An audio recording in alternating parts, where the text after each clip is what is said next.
This one incident still haunts me to this day. I'm a 22-year-old female, but this happened when I was 18. I still haven't moved out, and I was living with my family. It was my sister Judy's 16th birthday. Judy wanted to stay at a hotel and celebrate with her friends. My parents didn't want her to go alone, so we all planned for a staycation in a countryside hotel. My dad was taking care of the entire accommodation of 7 to 8 people, so we could afford a 3-star hotel.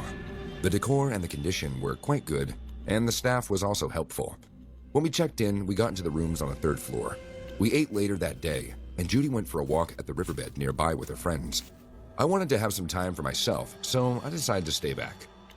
I was reading in my room when my mom called me and asked if I can go to the front desk to get some more pillows for my sister's friends.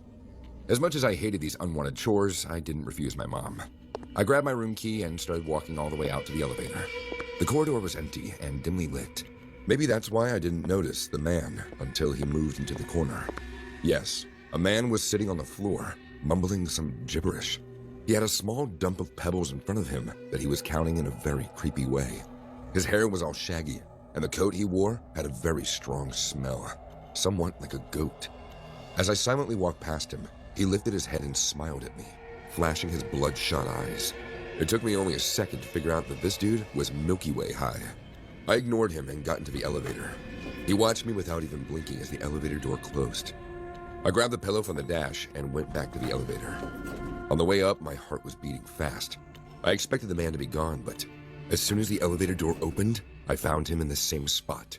He was sitting there, humming creepily while rocking his body back and forth. I started walking down the hallway when I had a gut feeling to turn around.